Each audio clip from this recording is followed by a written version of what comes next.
Nia Jax seems to be digging a hole, shit pun intended, with the WWE. During a recent podcast appearance on Renee Paquet's podcast Oral Sessions, I just want to say that is such a shit name for a podcast session. I get what she's going for, but no, it's just shit. Just like Renee Young, Renee Paquette's commentary, it sucks, and I'm sure her podcast sucks too.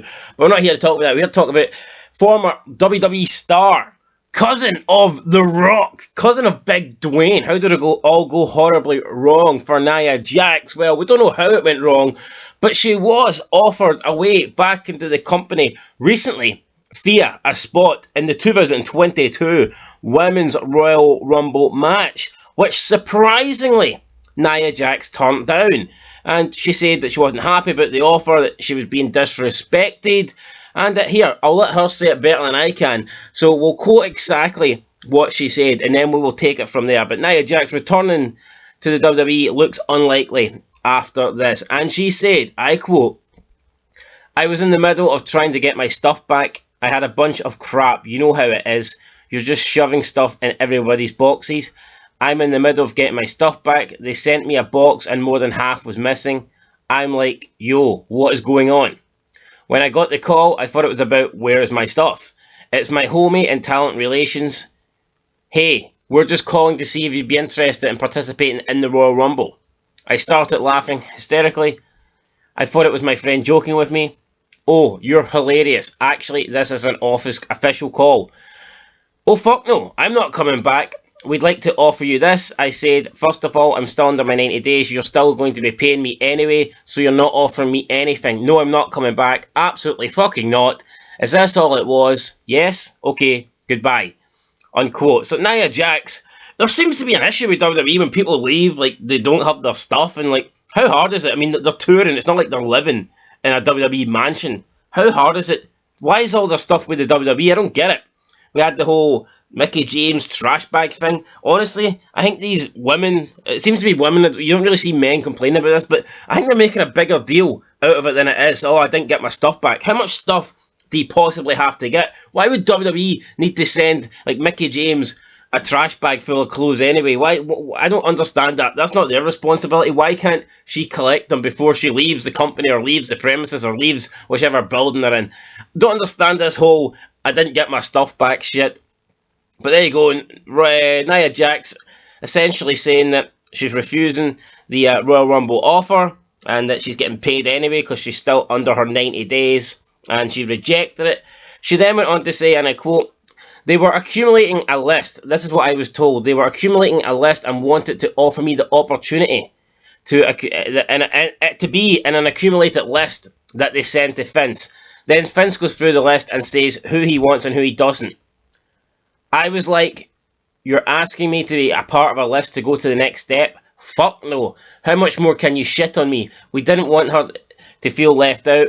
If it got around that she didn't get asked, we didn't want her to feel left out. Fuck you. That's bullshit. You need it, people, and I definitely nixed that." So, unquote. So there you go. Nia Jax, essentially here, the way she's portraying it, as if they were trying to get her approval. They were trying to get her to agree to be added to a shortlist to be on the Royal Rumble. So when they were offering Nia Jax the chance to come back, they were offering her a chance to be accepted to come back. So essentially they're trying to get a big massive list for Vince McMahon to read, and then he picks out of that list, I want this person in the Rumble, I want that person in the Rumble, I need this person in the Rumble, which I actually think sounds kind of good because McMahon's not going to be able to, chase everybody down. Oh, some guy that lost a match in Velocity 20 years ago. Do you want to be in the Royal Rumble? McMahon ain't going to be tracking every single possible Rumble entrant down. So I think that's a good idea that he has people reaching out to, current stars, former stars, past stars, legends, people that are dead. I don't know if anyone's reached out to Chris Benoit. I wonder if he would make McMahon's shortlist. We don't know. But I think that's a good idea. What I would say is, so perhaps with Nia Jax, having a sort of just recently been released and I guess being one of the bigger stars, and I don't mean in terms of weight, although she is pretty big there too, but in terms of the women's division, she she did have a bit of star power. Like, she wasn't an absolute jobber. You know, she wasn't like a Dana Brooke. I mean, Nia Jax had title runs, you know, had big matches against Ronda, Alexa Bliss, WrestleMania matches. I think Nia Jax, obviously the Royal Rumble. I mean, this is how bad the Women's Royal Rumble is. I mean, Nia Jax is more well known for being in the Men's Rumble than anything she did in the Women's. But I digress, don't want to get carried away here. But maybe Nia Jax felt that was disrespectful, that she wasn't just, you know, asked to be in the Rumble or not. She was asked to be put on a shortlist, which she obviously found disrespectful and she turned down. So, I mean, it doesn't look like she's happy with the WWE, and the fact she said no to the Rumble, if she was desperate to come back, she would jump at any opportunity. She hasn't done that here, so I don't think we'll see Nia Jax back in WWE anytime soon. People have been saying that they would like to see a woman added to the bloodline, and if they are going to keep it to relations, then I guess that only... In current WWE, that gives you 3 options. Naomi, Tamina, or Nia Jax. And I would say out of those 3, I'd say Nia Jax is probably the best option. I think Nia Jax could have maybe done well in the bloodline, but at the moment they're just keeping it with Reigns and the Usos. So we'll leave it at that, guys. But she also went on to say about not having the vaccine, and it's a personal choice, and she's always followed her heart.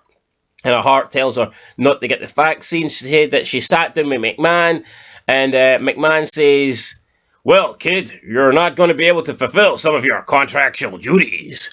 And Nia Jax replied to him, "Well, if that's the case, that's the case." So maybe there has been speculation that Nia Jax not being vaccinated could have also led to her release from the company. I mean, we don't know if that's the case or not. I thought it was a bit strange that they chose to get rid of Nia Jax, but I also thought it was strange when they chose to get rid of the likes of Braun Strowman as well. So who knows? Maybe they're just fucking everybody. Maybe McMahon wants a fresh start. Maybe that's what it is, guys. But there you go. Nia Jax refuses a spot in the Royal Rumble. Doesn't look like she's on good terms with WWE, and it doesn't look like she'll be back anytime soon. That's it, guys. Till next time, make sure you like, subscribe, comment down below. More videos on a daily basis. The wrestling news on the Fog Wrestling channel. Till next time, though. Peace.